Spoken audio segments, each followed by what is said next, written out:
All right. So I think we can go ahead and get started because I think we have a really great discussion in front of us. So I do want to, again, welcome everyone, especially those who are sitting on our roundtable today.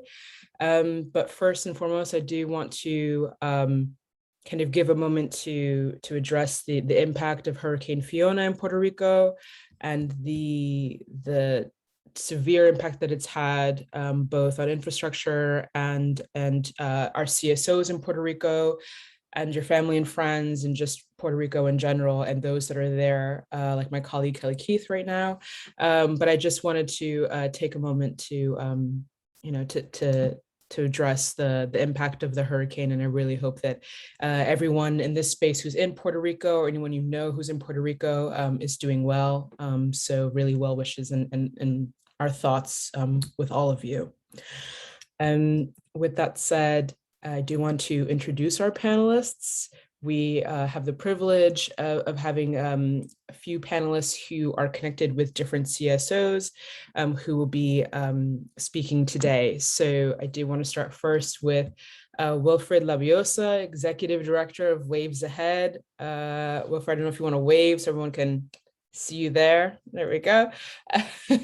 So Waves Ahead is a nonprofit based in Puerto Rico, which supports LGBTQ and Asian communities across the island. And again, we hope that you, Wilfred, and your staff and families are doing well after the impact of the hurricane. And we thank you for taking the time to serve on this roundtable. Next, we have Dr. Gabriela Lemus, Executive Director of Maryland Latinos Unidos, which provides direct support and has led legislative advocacy on issues important to the state's Latinx community. So welcome. And last but not least, Ms. Corinne Hanson, Chief Development Officer of La Maestra, a San Diego-based nonprofit which is providing a wide range of services from clinical care to translation services to legal advocacy. So we're really excited to hear what La Maestra has been doing for the community. Thank you. And just a reminder for everyone to please use the chat for any questions that you may have. There will certainly be a space for Q&A because this is a roundtable. We do want you all to sort of engage with each other. So please use that for any questions. I can help facilitate those, but you're also welcome to ask them directly when we get to that portion of this event. And to the panelists, if we can just keep the answers to sort of 10 minutes max, just in the context of time. And also just a reminder that we are recording this. So with that said, I think we can get started. So I do want to begin with a few questions for everyone, and I'll kind of just rotate through. So to kick off, in honor of the Latin AIDS Awareness Day, which is this Saturday, October 15th. We wanted to host this roundtable to discuss the complexities of HIV testing with regards to Latinx at risk. And before we get started, we will be discussing the community a bit broadly at times, referencing it as the Latinx community, but we do know that this community is not a monolith, and there's a beautiful variation of cultures and perspectives within the community. And with that said, I wanted to ask which Latinx ethnicities are predominant in the areas that you happen to serve. And Ms. Hanson, I'll start with you. Great, thank you so much, Tatiana. Yeah, so our community has mostly individuals from Central and South America, and because we're in the border community of San Diego, which is 62 miles from the international border of Mexico, we serve many Mexican individuals. And that is primarily our Latinx populations that we serve. Also lots of Honduran, Guatemalan, Haitian, Cuban refugees as well in the area. Thank you. Dr. Lemus? Thank you so much, Tatiana. And I love this question because Maryland is so diverse. Who would have thunk? Little Maryland, we have, I would say, the vast majority of folks, about but when I say the vast majority, I'm talking like, I don't know, maybe a third and a little bit over a third are from Central America. And then you have an enormous Mexican population, which is really relatively new. In the last decade, it's grown significantly. We have over 100,000. Now we have to also think about this. Maryland only has about 786,000 Hispanics, quote unquote, in the mix. We're 12% of the population, though. It's a small state. But we also have large population of Guatemalans and Salvadorans and Nicaraguans. And right now with the Texas buses coming in, we're getting in new rounds of people from Venezuela and Cuba and Nicaragua. So it's really, it's almost like a crossroads. It's pretty fascinating because it's a mix of all of Latinidad. Oh, that's beautiful. Thank you. Mr. Labiosa. Hi, and I should disclose, I am connecting from Puerto Rico and electricity is very bad. So if I go out of your image, I will come back, okay, in a few moments, because we have a generator where I'm at. Having disclosed that, I feel awful of disclosing that sentence because it sounds awful, but it is the infrastructure that Tatiana was talking about. So mainly in Puerto Rico are the majority Puerto Ricans, but we do have a very large fluctuation of immigrants that are coming here from the Dominican Republic, from Cuba, and all the other English-speaking and French-speaking nations of the Lower Antilles. Thank you. I really appreciate all three of you painting this this picture for us as far as the variation of culture. So that's really great to sort of set the scene for the questions going forward. Appreciate that. And so to kick off, discussing self-testing or HIV testing in general, with regards to testing, the first step of the HIV care continuum, how have you engaged the Latinx community, both in person and through the self-testing model? And then sort of a two-part question, how have you connected with different ethnic neighborhoods to increase HIV testing? And Mr. Labiosa, I'll go to you. Sure. Thank you for that question. It has not been as much of a challenge as we would have thought that it was going to be, because the community that we outreach to and that we approach are LGBT elders, as well as LGBT and elders who are being impacted by so many environmental and political aspects that we are the only source of a space for them to feel in a warm environment, not because of the temperature, but more warm about how we provide our services, and that we also address the life basic needs that they need. So for example, they might come to us for mental health sessions, but they're also getting a warm food, they're also getting a box of meal and HIV testing. So we really bring together everything in one-stop kind of shopping, if you want to call it that, or just is more complex than just that, but that we are able to provide them an environment that they feel safe and that they could talk to someone about any topic, because all of our staff, although they're focusing on HIV testing, they also have mental health first aid skills, and that they could provide some basic counseling, not only about HIV, but also about all the other things that are happening around their community and around their neighborhoods and in their homes. Thank you. Ms. Hanson? Thank you so much. Yes, so La Maestra, we're a community health center in San Diego, and we serve about 45,000 patients annually, and 89% of those patients are Hispanic, Latino. And how we have engaged has really been recently, well, we've always done this, but this is how we've really felt like we've made a big difference excuse me, in our Latinx community, is through our CHAD. It's our Community Health Access Department. Excuse me, sorry.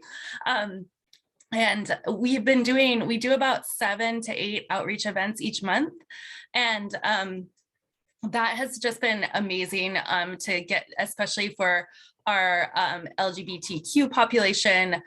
We have a great partnership with the LGBTQ Center in San Diego. We've taken our mobile outreach team out to that site.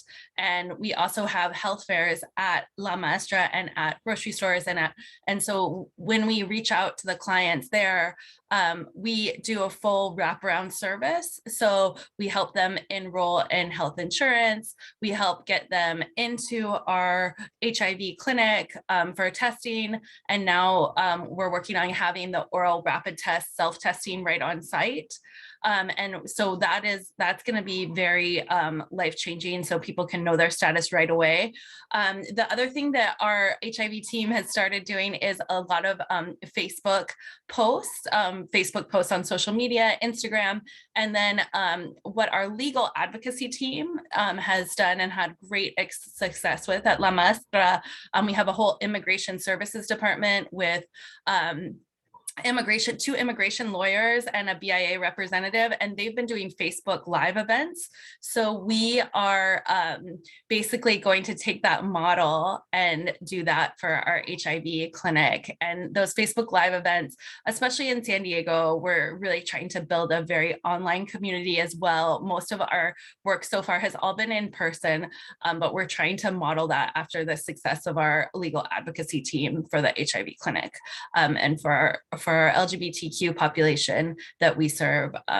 It has definitely helped to build that community and that traction. So, yeah. Thank you for that. It's wonderful to see that that La Maestra is approaching sort of HIV self-testing uptake from different avenues, and that's really wonderful to see. Dr. Lemus? So we're actually still working on this in a lot of different ways. And the main reason is Maryland, because it's a small community of Latinos, right? We're under 1 million. And then it's estimated that there's about 4.6% of the entire Maryland population is LGBTQIA. And then within that, we're about 4.6% of that population. So it's really small and really targeted. A lot of our work is through it's word of mouth, but I have to point certain things out. We are building infrastructure. So we don't see this as a, one-time project. We really see this as the effort to build the kind of collaborative coalition building with established partners in the area. We work in 5 counties where 2/3 of the Latino population lives and works. And so we built a community advisory board of practitioners and clinics and public health educators, as well as LGBTQIA organizations that are working within the HIV space. And what we're trying to do is a combination of social marketing, where we are utilizing, so a lot of efforts have gotten started, but never actually got fully implemented in the state.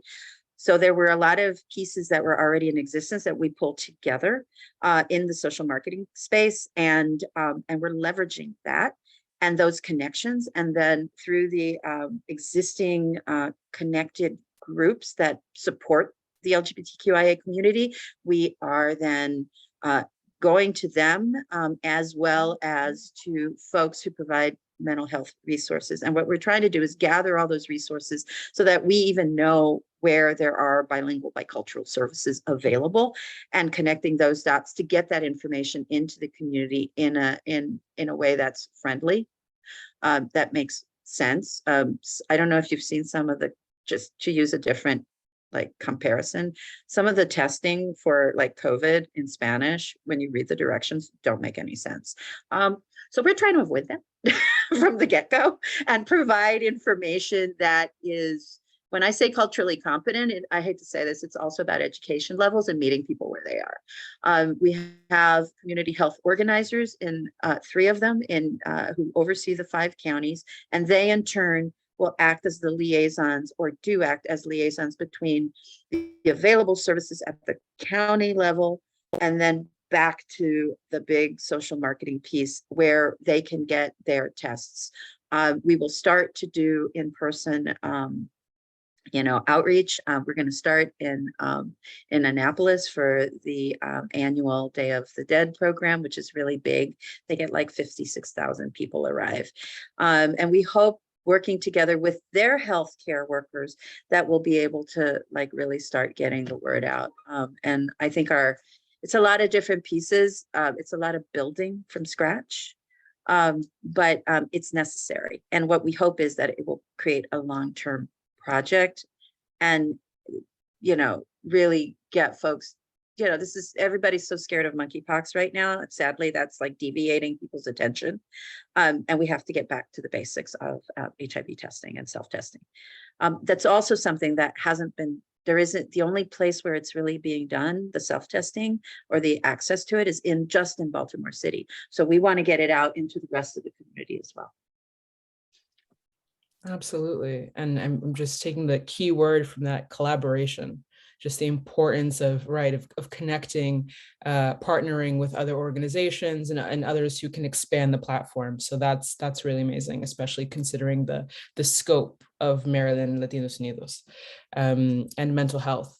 So I'm always appreciative of any organization that is prioritizing mental health support. So that's really wonderful.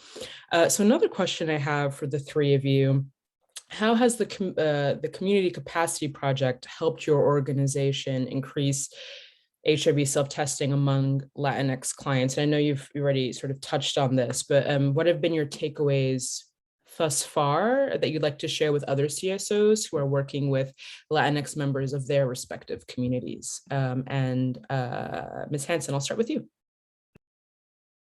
Yeah, I would say definitely meeting our patients and our clients where they are.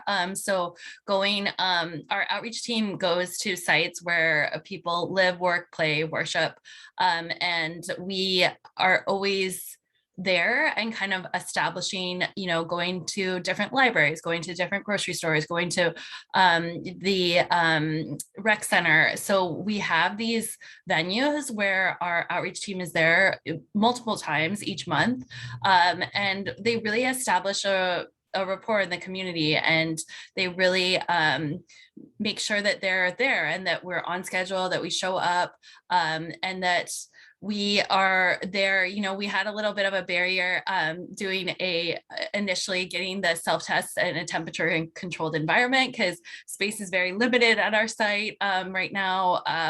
We have clinicians and things like that, kind of like in broom closets. So we had to scramble to get some temperature controlled space. Our warehouse can get up to 100 degrees, so that definitely didn't suffice. So we moved people out. We've got oral tests on our mobile unit. We have oral tests in our HIV clinic now at all of our three main clinic sites. They have oral self-tests, and especially at our Hope Clinic, which is our health center for the homeless, that's been a huge uptake of oral tests there. So basically engaging people, I think, where they live, work, play, and worship, and then definitely having everything translated into Spanish, doing lots of social media posts. This opportunity has really helped us to make sure that we're doing those very regularly. We've been working with our social media department very closely to make sure those are going out. And also La Maestra has a large population in the East County of San Diego that is not Latinx, that is Iraqi, and many individuals from Afghanistan that we actually, as a resettlement agency, helped resettle. So we're also translating some of those messages into Farsi, Dari, and Arabic. So just another language way that we can help our patients. And at La Maestra, we've what's really helped us to engage all of our populations is to have our medically trained cultural liaisons. So our medically trained cultural liaisons speak 30 different languages. And if we have a language that is not spoken, we also have a language line that we work with and can call. But we have staff that speak the language, are from the culture, and can come, and you'll hear it in our clinic all the time. Somali translator, almost everyone in our clinic is bilingual, so you'll never hear like Spanish translator because everyone speaks Spanish. But you'll hear like Somali translator needed, third floor, and then our medically trained cultural liaisons are there, and they're embedded in the outreach team too. So we have 4 medically trained cultural liaisons on every outreach event. So I would say that language and cultural responsiveness and cultural appropriateness are very, very important to us. And that's the model that we built for 32 years. So it's really helped us. I'm in agreement with Dr. Lemus. I mean, that's really extraordinary. And I commend that because as we know, it's really important to facilitate not only cultural competency, but also facilitating ways to for voices from the community to be heard, because it's really about what they need, what they've said that they need, and how they want that delivered, and then going about it. It's really, I appreciate that. It's, it's the standard nothing for us without us, which is really important when it comes to community service delivery. So that's really extraordinary. Thank you. Mr. Labiosa. Yeah, and my answer is going to answer as well Walter's post. He asked in the Q&A, how did you create a safe environment for the LGBT community? And I think it goes into the same question. We created that because we speak their language, not only the language verbally, but also the language that we're part of the community ourselves. We are part of the larger community here in Puerto Rico. We show and reflect the diversity that is within Puerto Rico of all the different immigrants who have arrived to Puerto Rico. And that we understand them because we are living the same situations that they're living in. We have also individuals who are living with HIV and AIDS. We are individuals who are in PrEP. We are with individuals within our team that really reflect the diversity of gender, of transgender issues, of the gender non-conforming individuals. So that really provides a safe environment for them to be able to feel comfortable entering our facilities and also accessing our services, as well as accessing more HIV rapid testing and home kits, taking them home. And in many instances, COVID is still not gone. So we still provide hybrid services, which means that we also be able to bring them to their homes because we provide mental health services at their home base, as well as remotely via internet, and we can ship the kit to them or bring it to their address. It is a small island, but there's still a lot of distances among islands because of the lack of roads that we may not have to reach those places. So mail still works here. So we still use it, as well as home delivery in a sense. And it's not Uber delivery, it's Waves Ahead delivery. So, to that extent, we're able to meet them where they're at and be able to provide them a safe environment. We also have safety measures. So for example, we do have guards in our centers that don't look like a guard. They are part of our community as well, but they provide us the safety for our services that are late at night and or when we go in the mobile unit that we collaborate with other organizations that have mobile units to bring the services to those communities. We also have safety, guards in a sense that could come with us and be in the lookout. And so we really try to be able to provide a comfortable environment where we don't have too much furniture like a hospital. We have couches, we have chairs that are very comfy that people love to hang out. We also have a meditation room in one of our sites. So that way they can go and meditate on whatever religion they are. They can meditate in any language they want. And really we respect that. And in the meditation room, it is about all the imagery of the different religions and spiritual backgrounds that are reflected among the Puerto Ricans and Puerto Rican community here. Thank you for that. And I appreciate that you're striving to ensure that clients feel comfortable. So then you're promoting retention and making sure that they will come back and that they will stay engaged. So that's really wonderful. Thank you. Thanks, Wilfred. Thanks, Wilfred. That was a very comprehensive explanation. Really appreciate it. Thank you. Dr. Lemus? So our model is a little bit different because we partner with, so example, through the social marketing campaign, we actually work with a web page site that's run by Johns Hopkins University. Johns Hopkins University trains our community health organizers in how to address the more sensitive areas related to this if somebody tests positive, for example.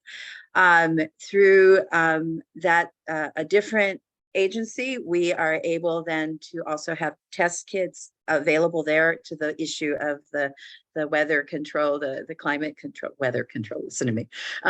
That's a different panel, climate control for the tests themselves. So part of it is getting them mailed out, ensuring that when we do mail out the test kits, that they have this bilingual information that gets them to a hotline in case they do test positive. And the website, if they get it online through the website, it's called I Want the Kit. Then there's like all kinds of back-end stuff, QR codes, etc. So that allows us to track and then hopefully stay engaged with the community member and get them then to the services that they need. Always, again, with the mental health resources in mind that they may need some additional support. And the community health organizer then has a warm handoff to the service provider. And also they check with service providers to ensure that they're bilingual. What we have a problem here with is a lack of bilingual services. There is not much on the ground. So, you know, and that's part of where the legislative parts that I've been working on, you know, universal language access is really critical. And then I think you said it both, well, all of you have said this, meeting people where they're at, right? You really have to provide an environment where people feel comfortable and you know, not judged in any way, that this is all, we're in this together, we're all going to figure this out, you're not alone, this is a community, we're part of your community and you're part of our community. So, you know, it's a multiple layered kind of approach. Thank you so much for that. I appreciate that answer. So I'm going to sort of switch gears for a moment and ask a few direct questions. So I have a question for each of you with regards to your CSO specifically. And I'll start with you, Mr. Labiosa. You've already touched upon this, but if you could elaborate, as a Puerto Rico-based organization, what have been some unique challenges to promoting HIV testing on the island, and how has Waves Ahead overcome them? So our largest point that we have had to learn and change our dynamics about how we approach HIV testing has been working with individuals who are here for a very short time, escaping the winter, that they come here, they rent a space, or they might feel that they know about Puerto Rico, but they need the HIV testing, but that's the only thing they want, you know, and so they just come and with this, I'm sorry to say this in parentheses, entitlement. And so they feel that because they have come from the mainland, that they can acquire things and skip kind of the line, quote unquote. So we have had a lot of those issues that have popped up throughout the last month. And what we have overcome is that we have needed to translate into English or use the English-based materials that we have produced to educate them about the culture about Puerto Rico, that they just don't skip. In a sense, if you see 3 people sitting in chairs outside, doesn't mean that they're just hanging out. They're just sitting down, doing the line, your kid, or to get your box or whatever it is. And so it is a way to socialize while you're online, you know, using masks and so forth. But, you know, it's not a line like you would see in a supermarket. It's just sitting down and they have the turns. And it's a very different, complex culture in a sense for someone that is coming from the outside and wants the service, and it may have some disruption. That has been the biggest issue that we have had. We all they say el gringo, you know, here comes the gringo. And so it kind of now has become a joke. And I'm sorry, I don't mean to insult anyone, but this is something that is here. is in the ground. And so, something that we need to respect, we need to also honor that they're also living here in Puerto Rico, but they also need to learn about our culture before they just step out of the car to expect and demand certain things without respecting the space that they're entering. So I don't meaning about it, but it gets to be chaotic at times to settle. So it might be very unique in that regards. No, absolutely. That's disruptive. So thank you for sharing that. Dr. Lemus, what are the factors which have hindered HIV testing among the Latinx community in Maryland? And again, I know you've touched upon this already a bit. And how has Maryland Latinos Unidos utilized this community capacity project to improve self-testing? So, it's, yes, health equity barriers here are crazy for the Latino community. It's for a lot of different folks. It's not just for us, but it's really, it really came to light during COVID, and I'm sure you've heard that a million times. And in fact, all of the HIV testing, it didn't exactly stop, but it was diminished in the county levels, especially in the pocket zip codes where they knew there were challenges, right? And so a lot of that you get into a habit, right? We're going to go get self-tested and we're going to go get tested. And that sort of broke off. And especially in our community, which has already got access challenges. I would say the biggest ones for us are barriers related to language and cultural competency. And when I say cultural competency, especially around HIV, it's beyond just, are you from like the Caribbean or Central America or South America? It's also the LGBTQ community. It's also the sensitivity and the stigma in our community. We have a lot of religious folks here who, the stigma that it gets attached to it, which we all know about. But here, because our communities are sort of in pockets, it's not like you come in and you're like, oh, look at all the Latinos. It's when you go into certain zip codes, we have zip codes with 70% Latino community members, but they kind of self-insulate and self-isolate and those neighborhoods sort of become their boundaries. And we're going to just be in this space. And it's not that they don't leave it, but it's the comfort zone, because they may have, especially the more newly arrived, they may have language issues, and often that's the case. The other thing is access barriers related to things like transportation. Our community tends to be the poorest in the area, and this is a state that is very, very wealthy. So things like getting to community services, getting to clinics, getting to testing is hard. So we have to go to them. So one of the partnerships we've developed is with, and we're developing, I should say, is with Casa Ruben, which does mobile unit testing on just about everything. And they specialize in folks, kids, really, youth. But they're doing a lot. There's doctors there. It's nursing staff, and our CHOs then can go with them and provide that HIV support to ensure that they have access to these tests and we can track it. It's not easy. It's not an easy process. We're up against a lot of misinformation and lack of information. So we're trying to overcome that to the best way we can. And every single interaction is a lesson. We learn something from it. And then what's really great is we can connect that information to the agencies that are also trying to reach out, because they don't really understand community engagement as well as they could.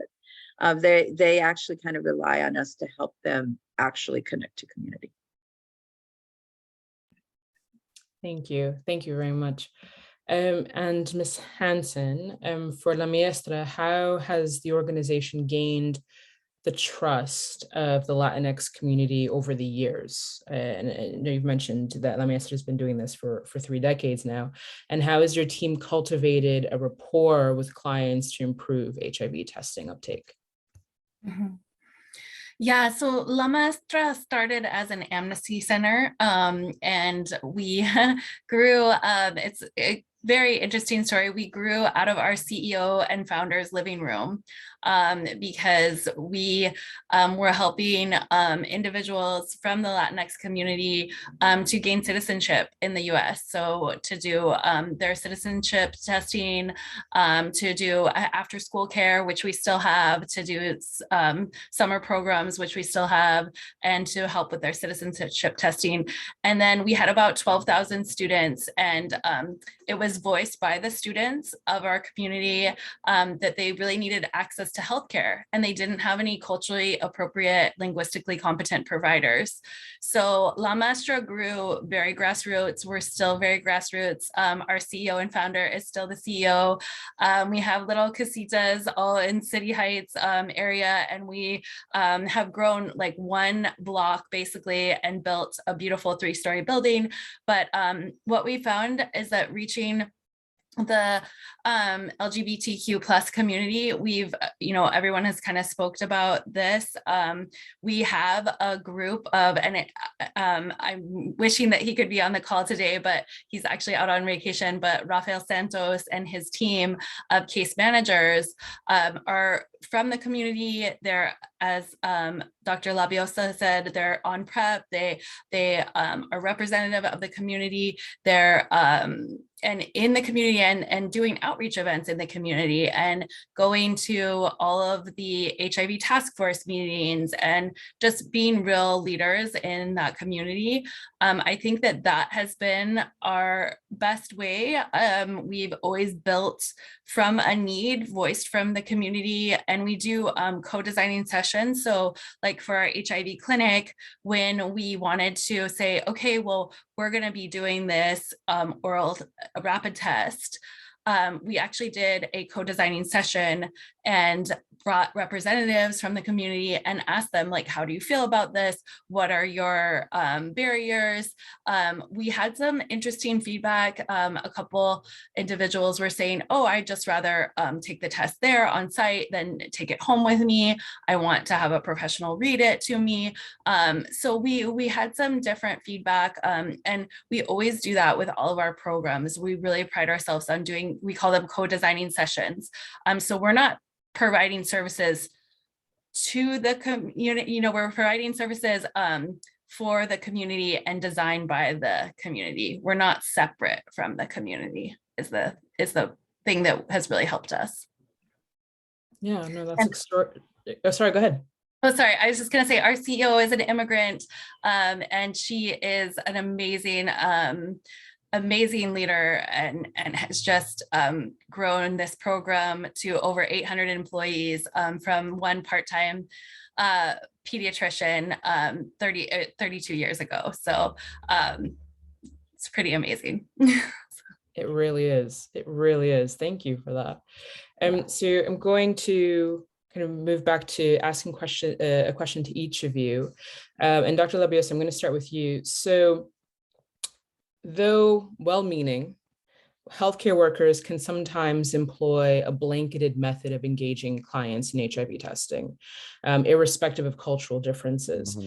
And so what have you found to be the most ineffective ways of engaging the Latinx community when you think, which you think other CSOs could learn from a healthcare worker perspective? I think the biggest challenge has been a word called assumption. The assumption can come into a lot of trouble for the healthcare workers because they start bringing their own issues, their own, in a sense, baggage to the relationship or to the encounter. And they assume that the next person that they're encountering can do and will react the same way that they would react. And I think that's a major faux pas, if you want to call it that. It is an issue that needs to be addressed because the individual that they may encounter may not have experienced any homophobia or transphobia, but then again, they might have experienced a different LGBT phobia than they themselves, the worker, has experienced, or HIV phobia, or any issue whatsoever. So those can be, they can hurt the encounter. They can hurt your goal as a worker to be able to approach someone and assume that because they're called whoever, or they may express their gender in a different way or in the same way that you do, that they are the same, and they're not. You know, you can understand them a little bit more, you understand them, but it is most important to ask the questions, to just come from a blank slate, you know, and have that knowledge as a worker and encounter each encounter like it's the first time ever that they're doing that type of encounter or intervention. That will help a lot. Assumptions are X, you know, no more, because they can hurt a lot. Thank you. And I'm sorry, and I forgot. And also not to come with the attitude that they're the professional and that they know it all, because that goes into that piece of assumptions, you know. They know it all, they have been trained, they have experience, even if it's one day of experience or years of experience, they come with that notion that they're the professional, so they have to listen to me. No. Right. So entering the situation with humility, and being willing to listen to the patient or the client. And as Dr. Lemus said in the chat, yes, implicit bias is very hurtful. Absolutely. So Dr. Lemus, I'll ask you the same. Well, I think Dr. Labiosa said it very well. I think you have to go in, you know, if not blank, at least empathetic. And for me, what's always really important is to just be very present and listen. Don't just hear what they're saying to you, really listen, because you might actually learn something. And that's what I also meant when I was saying, like, each encounter is a lesson, right? We are learning from each individual.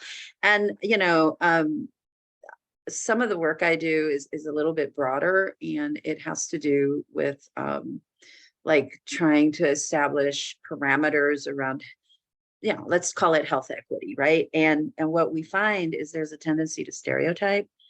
And when you do the stereotyping, it just fails massively.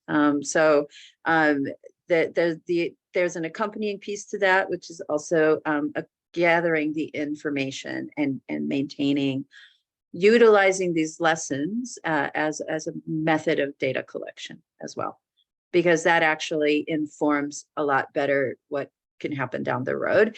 And then you end up, I think you end up with a better final response, like as to what actually is going on in your community and how you reach people, obviously. Absolutely, absolutely. Ms. Hanson.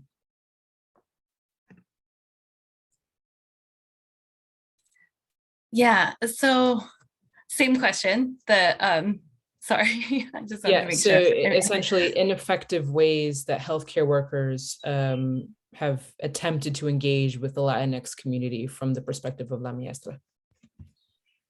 Yeah, so especially during COVID, you know, I think COVID and our HIV clinic, you know, is a fairly new program for us. I think everyone kind of said it, you know, assuming is something that we never want to do, right?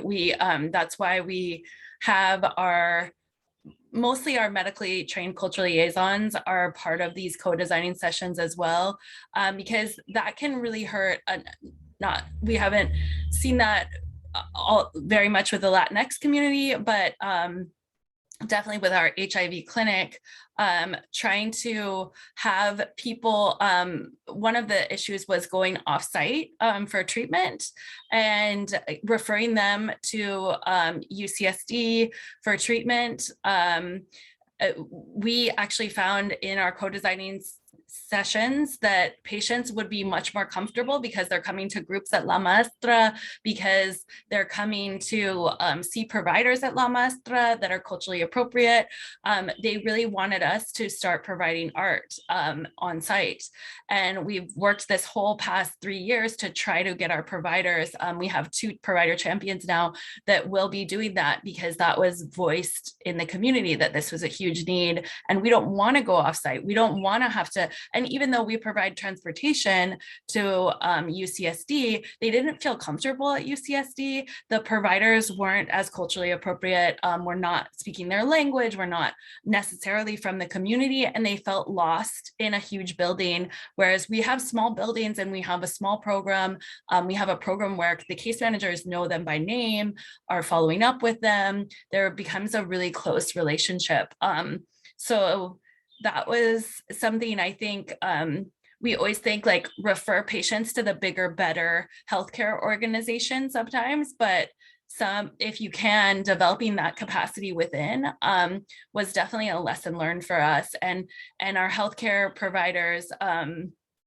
Again, that culturally and linguistic competence is really key for us. It's something that obviously we've been perfecting over the last 30 plus years, but we really try to do that. And our community changes all the time. City Heights is a huge immigrant community. And sometimes, you know, we've had a huge influx of Haitians and Vietnamese, and it kind of, the diversity of the community changes, and we have to be able to respond to that and then provide our services, and then be willing to add services, even if our CFO says we can't afford them. Our CEO says we have to do that because that's what the community is asking for. So that's definitely a lesson learned. Thank you. I have one more question for the three of you before I hand it over to the group for a bit of Q&A. And I'd like to just talk for a moment about stigma being likely the main barrier, arguably. So of course, we know that stigma still exists at the core of HIV testing hesitancy, and this unfortunately permeates through every community. But how have you found this to manifest in Latinx cultures, socially, individually, and within households? And how has your CSO worked to overcome this barrier? And Dr. Lemus, I'll start with you. Okay, here we go. I think, yeah, stigma is an ongoing issue. And what we're finding, or what we found in Maryland especially, is that a lot of Latin men in particular do not identify as bisexual, and yet they are. And so it brings additional challenges to their family members. I've been in, you know, personally, I've dealt with situations where the man is having an affair with another man, and his wife finds out, and then she wants to get tested, but then he denies that, you know, there's this whole denial process. And yet she feels she needs to be tested. I've also dealt a lot in it, not here in Maryland, but in other communities, with returning citizens, I guess, who are reintegrating after being in the prison system. And again, they come back to their wives and their girlfriends. And again, there's this situation of denial versus, acknowledging that this is, that they've been in a relationship that could put you at risk. So I think part of what we have to do is really be sensitive to that, not try to bully people into overcoming their stigma so much as encouraging them to be honest and open, which is never an easy thing to do. But to a certain extent, I think, at least through our social marketing campaign, part of what our message is, actually, it's not our message, it's the community. To Corinne's point, it's the community that tells us. So we have videos, for example, of community members who talk very openly about their situation, and those can then be used in social marketing and in social media. And we're actually taking a few, and we're going to shrink them down. And the need for self-testing, and that it's okay. This is, we're all adults, hopefully, and we're going to be again caring for each other in community for community. I think that for me would be on the stigma side, the biggest, or the most unusual not unusual, actually, the most realistic situation that we bump into. And it's one of the hardest to talk about because of the unwillingness of the individual to, like, you know, I mean, the shame that they feel around it. And it's like, it's not shameful. This is life, right? Thank you. Thank you so much, Ms. Hanson. Yeah, I would have to agree with Dr. Lemus. We definitely have stigmas to getting tested, stigmas of getting even, you know, we have a initial, so at La Maestra, we have a opt-out screening. So we're doing universal screenings for HIV for all of our patients, following the CDC guidelines. And you know, that's not the oral test. That's the go to the lab, have your blood drawn. We do that for every patient that's registered with us. And I think there's sometimes a lot of confusion, or like, I don't want to be tested. I don't want to go to the lab. I don't want a needle. I don't, and there's a lot of education that goes on by our medical assistants, by our case managers and our healthcare teams. Like, listen, this is really good. And this is part of our community health center approach. And I think that, you know, trying to normalize that and just saying it's a universal, so they really do have to opt out and ask their provider to opt out and kind of have I mean, they can refuse, but usually everyone is pushed into that sort of by us, just to do a universal screen for everyone, because we just really feel that it's really important. And we do a lot of screenings also for mental health, and we see a lot of co-occurring, you know, especially in our LGBTQ plus community, anxiety, depression. And so we have it, and this is not just for LGBTQ plus, it's for all of our patients. We do a PHQ-9, a GAD-7, an audit, and a DAST, even for employees. All of us, we get our employee screening each year. And we're just really trying to connect people to care and to either our HIV clinic, our diabetes clinic, our mental health clinic on site, and doing these screenings while a lot of patients are like, I don't want to fill out this paperwork, I don't want to go to the lab. We really do feel like it's kind of helping to reduce the stigma too, because if patients talk to each other, they're like, oh yeah, I did that also. Like, we all did that. So we're really trying to normalize it and to do a public health perspective. I don't know if that really answers your question, but that's kind of the approach we've been taking. So thank you. Thank you. Dr. Labiosa. I think in our field of public health, stigmas will always be around, and we all have to be able to have an open conversation, not only among ourselves in our teams, with our supervisors, but also with our colleagues and even with our participants. We might think we know them, and we might think that we know what stigmas they're going through, but we may not at the same time. And every day, some new situation may occur that may push them in a different way to explore those situations. In regards to HIV, stigmas are still around. I just came from participating at the US Conference on HIV and AIDS held here in Puerto Rico for the first time, and that was the biggest conversation, how to work through the stigmas that are associated with us not only getting into care as HIV positive individuals, but also how to prevent HIV so we can end the epidemic. And one of the biggest thing is, you know, these home kits are a wonderful tool, but it has to come with more services, not just the kit. And so what at Waves Ahead we try to do is do that, be able to meet them where they're at, be able to provide them, meet their needs, even if it's food, even if it's just someone to talk to be able to lower that anxiety, to lower that depression, that sadness, and that question about what will I eat today? You're giving me a kit, but what will I eat?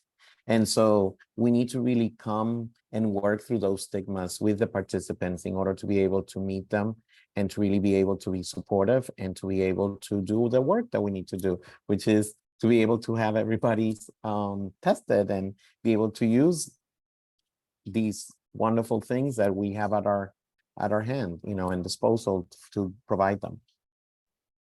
Thank you. You've ended this roundtable on a high. So thank you, Dr. Labiosa, for that. So I'm going to see if anyone has any questions, if anyone wants to ask the question directly. I don't know if I've asked the questions you already had in mind, but I don't know if anyone has anything that they wanted to ask. I think I have a quiet room, but I think that means that the questions have been asked that you're probably thinking of. Well, I will then say thank you to everyone. Thank you to our panelists so much. Thank you for giving us, I suppose, kind of a perspective from the lens of your organizations, as far as what you've been doing for years, even decades. And it's really inspiring to see the dedication that the three of you have to the Latinx community and all its complexities and beautiful variation. So thank you very, very much to everyone. Thank you for joining us. This has been a wonderful roundtable. We do have a couple other events later this month. If you are interested, next Wednesday, we have an event discussing social media and using social media campaigning to increase HIV self-testing. The week after that, we also have a panel on cultural competency and looking at different key populations, the Latinx community included. So hope to see you there as well. But yeah, I think we'll leave it there. I'm seeing a couple comments from Justice. This was helpful. Thank you, everyone. Jessica, very informative. Angel, this was great. Thank you. Well, thank you all. So yeah, much appreciated. And if you'd like to learn more about these organizations, I'm seeing links in the chat, and certainly connect with me and I can send out information. But again, thank you all. And I hope you all have a wonderful day. And those in Puerto Rico, please stay safe. And yeah, have a wonderful day, everyone. Take care. Bye. Thank you so much. Bye. Bye. Thank you. It was a pleasure. Likewise. Bye-bye.